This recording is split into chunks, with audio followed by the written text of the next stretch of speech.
जुड़ जाते हैं। तो अभी हमारे साथ मिथिलेश जी जुड़ चुके हैं। मिथिलेश जी नमस्कार, बताइए। जी हेलो जी मिथिलेश जी बताइए।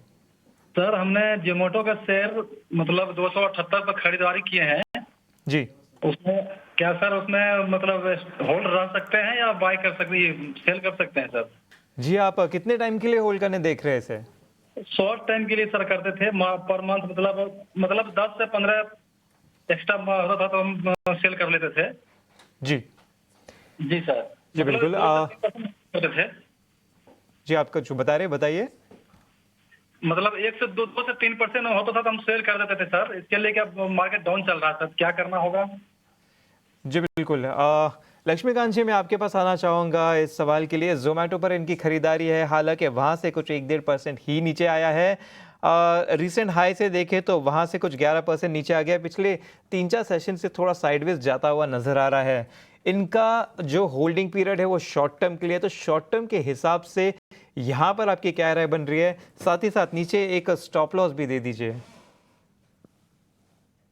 जी पिछले 3 दिनों से एक साइडवेज कंसोलिडेशन में जोमेटो ट्रेड कर रहा है। बट रिसेंटली अभी इसने 50 डीएमए का सपोर्ट लिया हुआ है, तो मुझे लगता है यहाँ से एक पुल बैक मूव एक्सपेक्ट कर सकते हैं। और जब तक ये 260 के ऊपर ट्रेड करेगा तब तक इसमें तेजी बनी रहेगी।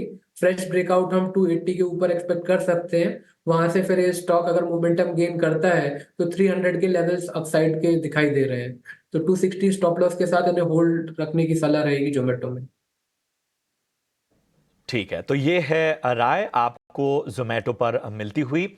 यश बिंद्रा है हमारे साथ इस वक्त। मजबूती बढ़ती हुई निफ्टी देखिए 125 अंकों की तेजी यहां पर नजर आ रही है, और इसके साथ ही अगर हम बैंक निफ्टी की बात करें तो यहां पर भी 550 अंकों की तेजी साफ तौर पर देखने को मिल रही है। सेंसेक्स में 400 अंकों की तेजी इस वक्त हमें देखने को मिल रही है। तो बाजार दिन के ऊपरी स्तरों पर बेहतर ट्रेंड से यहां पर नजर आते हुए आप देखिए बैंकिंग पॉकेट्स में भी, खासतौर पर प्राइवेट सेक्टर्स बैंक्स की अगर हम बात करें तो वहां पर तेजी साफ तौर पर नजर आ रही है। HDFC bank, city union bank का, ये सभी इस वक्त बेहतर संकेत देते हुए तो बाजार में एक बार फिर रौनक का लौटती हुई देखते हैं कि यहां से बाजार इस मजबूती को कहां लेकर जाता है। हेमंत शर्मा इस बीच हमारे कॉलर जुड़ चुके हैं। हेमंत जी नमस्कार, कहां से बोल रहे हैं? मैं मध्य प्रदेश धार से बोल रहा हूँ जी बताएं, किस स्टॉक पे आपका सवाल है और किस भाव पे आपने लिया हुआ है? सर। Oil India. ठीक है, ऑयल इंडिया किस भाव पे लिया आपने? 596 में लिया सर। अच्छा, 596। हमारे पास जो डेटा है वो आप 610 आपने भेजा है शायद। 610 तो सर स्टॉक है सर मेरे। अच्छा ठीक है, 610 स्टॉक की संख्या ये हम ठीक करेंगे, और 596 के भाव पे इन्होंने ऑयल इंडिया का स्टॉक लिया हुआ है। बताइए कितना समय दे सकते हैं? सर 1 से 2 मंथ। 1 से 2 मंथ्स। चलिए, छोटी अवधि का नजरिया। लक्ष्मीकांत जी मैं आपके पास आना चाहूंगा, बताइए 1 से 2 महीने 196 के स्तर पे इन्होंने खरीदारी की हुई है। क्या आपकी राय होगी? माफ कीजिएगा, 596 के स्तर पे इन्होंने खरीदारी है, क्या राय होगी आपकी?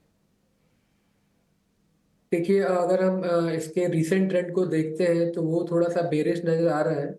बट अगर हम जैसा कि आपने बताया इनका शॉर्ट टर्म एक्सपेक्टेशन है, तो मुझे लगता है कि ऑयल इंडिया एक NR4 पैटर्न बना रहा है। उसका जो एक्सपेक्टेड ब्रेकआउट है वो 580 के ऊपर आ सकता है। जैसे ही 580 के लेवल को क्रॉस करता है तो वहां से हमें 625 से लेकर 635 के लेवल्स दिखाई दे सकते हैं। तो उनको एक स्टॉप लॉस रखने की सलाह रहेगी जो कि आ रहा है 535 के आसपास। और जब तक इसको ये होल्ड करता है तब तक हम ये ब्रेकआउट का एक्सपेक्टेशन कर सकते हैं। और एक अपर साइड की रैली का वेट किया जा सकता है 635 लेवल के लिए। जी बिल्कुल, तो ऑल इंडिया में ब्रेकआउट एक्सपेक्ट किया जा सकता है। यहाँ पे होल्ड करने की सलाह लक्ष्मीकांत जी की तरफ से। चलिए इसी के साथ हमें अगले दर्शक के साथ जुड़ जाते